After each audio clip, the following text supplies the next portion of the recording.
एक टाइम हुआ करता था जब शाहरुख खान के फैंस शाहरुख खान के कमबैक के लिए हर दिन तरस रहे थे। बस वो चाहते थे कि किसी भी तरह शाहरुख खान की अगली फिल्म से उनका कमबैक हो जाए, किसी भी तरह। और मे बी इसी आस में शाहरुख खान भी लगे हुए थे, जहाँ पर वो बैक टू बैक फिल्म तो दिए जा रहे थे। जैसे बात हो गई हैप्पी न्यू ईयर, दिल वाले, फैन, जब हैरी मेट सेजल, डियर जिंदगी, रईस, जीरो और ना जाने क्या क्या। लेकिन उनकी हर नई फिल्म के साथ उनके फैंस और पब्लिक का जो भरोसा था ना, वो टूटते हुए जा रहा था। क्योंकि जहां पर एक तरफ सलमान खान और Aamir Khan back to back 300 crore वाली फिल्में डिलीवर करते हुए जा रहे थे, वहीं दूसरी तरफ शाहरुख खान 200 करोड़ का भी मार्क टच नहीं कर पा रहे थे। और धीरे धीरे तो मीडिया में भी ये खबर उड़ने लगी कि may be this is the end of Shahrukh Khan. क्योंकि अब उनकी आंखों में ना केवल और केवल थकावट दिखती है, और उनकी स्क्रीन प्रेजेंस देखकर ये पता चल भी रहा है कि वो कमबैक के लिए कितना ज़्यादा डेस्परेट है। बट क्या सच में ये जो डेस्परेशन वाली बात है वो शाहरुख खान के केस में लाजमी है? अगर मुझसे पूछो तो नहीं, क्योंकि अगर उन्हें कमबैक करना होता ना, तो वो सीधा सीधा एक प्योर एक्शन मास एंटरटेनर की तरफ कूदते, ना कि dear Zindagi, Jab Harry met Sejal, Zero, Fan की तरह एक्सपेरिमेंटल या फिर बहुत ही ज़्यादा लिमिटेड ऑडियंस की तरफ रुख करने वाली फिल्मों की तरफ वो अपना खुद का रुख करते। बट जब ये सारी चीज़ें काम नहीं करी तो उन्होंने एक रूट अपनाया। सबसे पहले तो उन्होंने अपनी कोई भी फिल्म अनाउंस नहीं करी। भले न्यूज़ में नए नए रूमर्स उड़ते थे कि वो अब इस फिल्म में काम कर रहे हैं, वो अब उस फिल्म में काम कर रहे हैं, बट कंफर्म कभी नहीं हुआ कि वो अगली फिल्म कौन सी करने जा रहे हैं। हाँ, भले उन्होंने खुद को पूरी तरीके से गायब नहीं किया, वो मीडिया और इंटरव्यूज में तो दिखते ही थे, बट फिल्मों से उन्होंने अपना रास्ता काफ़ी ज़्यादा दूर कर लिया। और इसी चीज़ के चलते जो ऑडियंस है ना, उनमें शाहरुख खान की फिल्म की जो क्रेविंग है ना, वो बढ़ने लगी। जहाँ पर वो भी बोल रहे थे कि अब कम से कम एक फिल्म तो अनाउंस कर दो। कि इसी के बीच लगा लॉकडाउन, और इसके बाद वापस से जब सलमान खान की फिल्में रिलीज हो रही थी, अक्षय कुमार की फिल्में रिलीज हो रही थी, आमिर खान की भी फिल्में रिलीज हो रही थी, लेकिन शाहरुख खान की फिल्मों का नामो निशान नहीं था। और ये जो फिल्मों से अपना रास्ता दूर करने वाली बात थी ना, वो कहीं ना कहीं उनके फेवर में ही काम कर रही थी, क्योंकि ऑडियंस अब डेस्परेट होने लगी थी उनके कमबैक के लिए।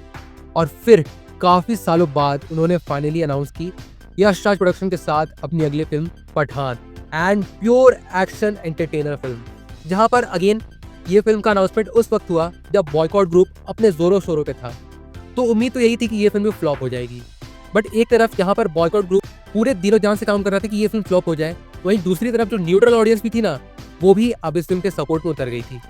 और इसलिए जब पठान फाइनली जाकर 25 जनवरी 2023 में थिएटर में आई, तो इस फिल्म की ओपनिंग ने, इस फिल्म के ओवरऑल बिजनेस ने और इस फिल्म के ओवरसीज कलेक्शन ने वापस से शाहरुख खान को बॉक्स ऑफिस पे एस्टैब्लिश कर दिया।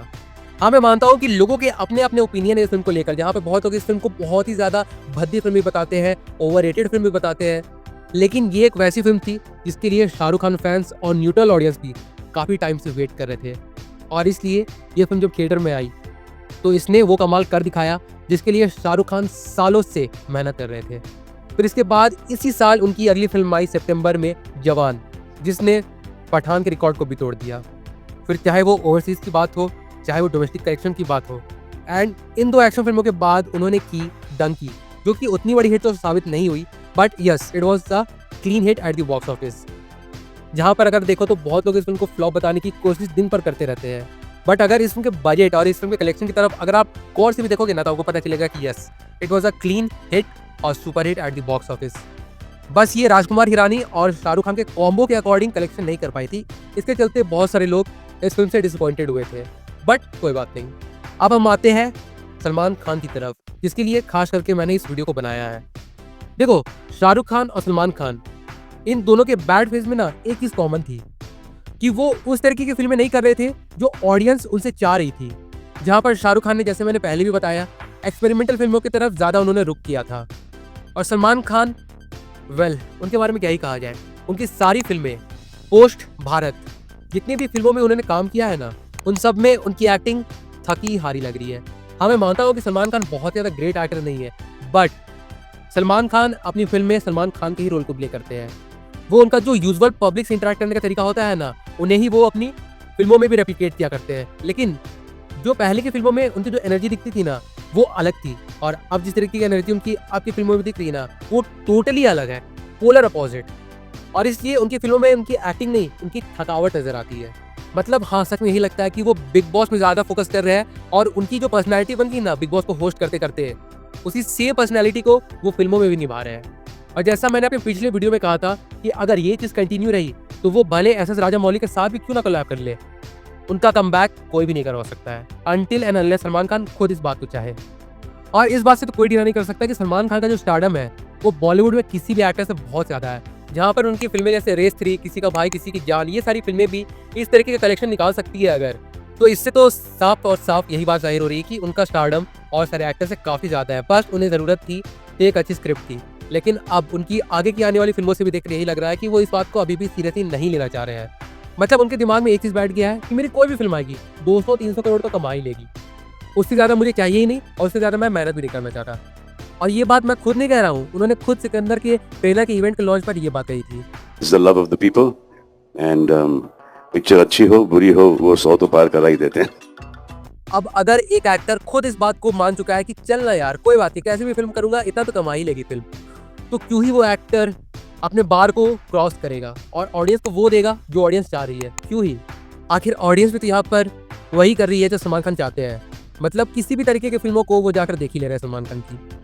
वो ना तो डायरेक्टर की बात सुनते हैं, ना वो रीटेक्स में मानते हैं, और ना ही वो अपनी पब्लिक अपीयरेंस को थोड़ी छुपाने वाली बात पे यकीन करते हैं। और यही हर चीज़ शाहरुख खान ने की थी। वो रीटेक्स पे भी मानते हैं। अगर कोई सीन डायरेक्टर या इवन उनके सपोर्टिंग एक्टर्स के लाइक एक्सपेक्टेशन के अकॉर्डिंग भी नहीं है ना, तो वो उस चीज़ को रीशूट करवाते हैं, जैसा नवाजुद्दीन सिद्दीकी ने इस इंटरव्यू में कहा था। और सबसे बड़ी बात, वो डायरेक्टर की बात सुनते हैं, क्योंकि डायरेक्टर भी एक तरीके से ऑडियंस ही है। जो चीज़ हम बड़ी स्क्रीन पे देखते हैं वो चीज़ वो अपने सामने अपने मॉनिटर पे देखता है कि अगर इस सीन को इस तरीके से फिल्माया जाए तो वो किस तरीके से ऑडियंस को इम्प्रेस कर पाएगा या फिर ना कर पाएगा। और इसलिए उनकी फिल्में भले कैसी भी हो, he always listens to the directors. और उसके बाद होता है अपना पब्लिक अपीयरेंस ऑलमोस्ट गायब कर लेना। मतलब उतना ही दिखो जितना ज़रूरत है, उससे ज़्यादा नहीं। Let the audience crave for your attention, let the audience crave for your on screen persona. Audience को तब तक तड़पाओ जब तक वो आपकी अगली फिल्म के लिए बहुत ही ज़्यादा पागल ना हो जाए, हर कोई आपकी अगली फिल्म के लिए बात ना करने लगे। And this is what exactly SRK does. आप खुद ही देख लो, डंकी के बाद वो कितनी ही ज़्यादा पब्लिक अपीयरेंस में नजर आए हैं। हम सब जानते हैं कि उनकी अगली फिल्म है वो है किंग, लेकिन उसकी भी अभी तक ऑफिशियल अनाउंसमेंट नहीं हुई है, सिर्फ और सिर्फ रूमर्स उड़ते रहते हैं। एंड मोस्ट प्रोबेबली ये फिल्म 2027 तक जाकर रिलीज होगी, क्योंकि अभी तक इस फिल्म की शूटिंग पूरी तरीके से शुरू भी नहीं हुई है।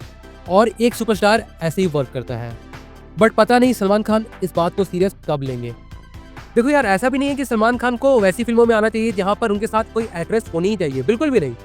सलमान खान बॉलीवुड के एक ऐसे एक्टर हैं जिनकी फिल्में ऑडियंस सिर्फ उनके लिए देखनी चाहती है, ना कि उनके साथ कौन सी एक्ट्रेस काम कर रही है उसके लिए। इसलिए अगर वो आदित्य धर जिन्होंने उरी बनाई थी, अगर उन जैसे डायरेक्टर के साथ भी अगर वो काम करें ना, और एक बार, बस एक बार डायरेक्टर के अकॉर्डिंग वो अपनी फिल्म में काम करें, बस एक बार, देन बॉक्स ऑफिस पे सुनामी लाने से उन्हें कोई नहीं रोक सकता। पर फिर भी चलो, ये तो मेरा अपना ओपिनियन है सलमान खान के स्टारडम को लेकर, और क्यों उनकी फिल्में डिस्पाइट अच्छे डायरेक्टर के साथ काम करने के बावजूद भी नहीं चल रही है। पर इस बारे में आपका क्या सोचना है अभी कमेंट करके जरूर से बताइए कि क्यों सलमान खान की फिल्में अभी नहीं चल रही है। क्या उसके लिए केवल वही जिम्मेदार है, या फिर डायरेक्टर जिम्मेदार है, या फिर इन सबसे भी अलग कोई और बात है? जो भी है आपके दिमाग में, आपके मन में, आप उसे कमेंट करके जरूर से बताइए। और फिर बाकी चलिए मिलते हैं बहुत ही एक और नए वीडियो के साथ, तब तक के लिए बाय।